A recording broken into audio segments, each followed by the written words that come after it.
Kids are a drag. Sometimes. Not always. I love my kids, but... Why are kids a drag? Is it because they're basically dependent on you and you have to give up your body and your sense of normalcy for the better part of 2 years, and then they tantrum and routinely embarrass you in public and also projectile vomit and have explosive poop and scream, "I hate you, mama," and you have to clean up their poop and their vomit while they do that? No, that's not why they're a drag, but you'd think it might be. Wouldn't life be wonderful if it were that simple? But it's not. Before I get into why kids are a drag, let me remind you, subscribe to my channel, hit the little bell icon so you get notifications for all of my videos, like this page if you like it, and share it with your friends. Let's try this again. Why are kids a drag?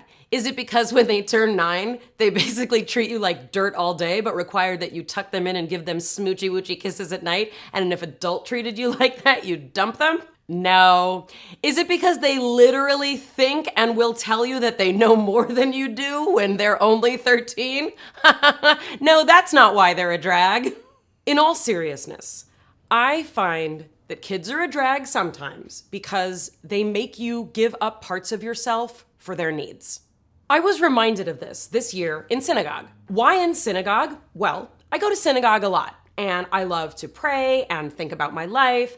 I love meditation. I love to sing the songs of my people. I love the rituals of my religious tradition. I love the movements of our prayers. And I love the music. I love singing in a quartet. I like singing along with the congregation. It brings me so much joy. But once I had children, a lot of this was pretty much taken away from me. I mean, sure, I could still go to synagogue, but I was often running in and out. I was breastfeeding, I was taking children potty, I was trying to distract them, I was taking them potty again. My ex and I started to do some form of tag team in synagogue, where one of us had our alone time with God, as it were, and the other took care of the kids. But for the most part, synagogue after kids is far from what it used to be. When my kids were younger and I would express frustration about this kind of push and pull with other women I knew, I was mainly tisk-tisked by women who had nannies and housekeepers. Well, that's what you get for not using a nanny or a housekeeper. No wonder you're so exhausted. You're doing this to yourself.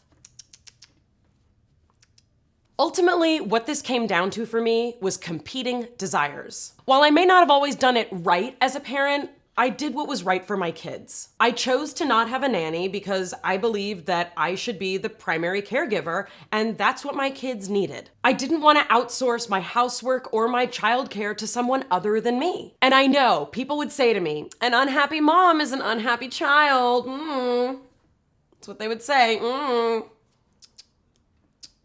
And I'm sure my kids have a lot to say about my stress level during their early years. But I also know that I don't think I would have been happier, and I don't think that they would have been either if I wasn't there with them. And so that's what life looked like for many years. I didn't get to go and have drinks with the girls. I didn't have an exercise regimen unless you count taking walks with my children. I never went away for weekends with my husband, and we made date nights things we did at home when the kids were sleeping, when we could finally wrap our brains around talking about something other than the kids. And indeed, it has gotten easier with time. Once my kids got old enough to be away from me for longer stretches, I got more of me back. And when it comes to my religious observance, my ex-husband still takes the boys away from synagogue so that I can still have the alone time that I so cherish. And in those times, relatively alone in a synagogue, in a room flooded with light pouring through stained glass windows, I find myself again.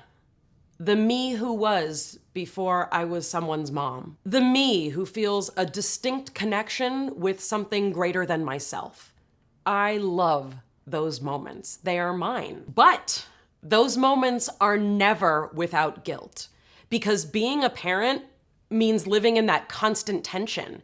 It's that constant surrender to your destiny as a parent, and a constant struggle to not surrender your destiny as your own human being. I am devoted and dedicated to my children above everything else.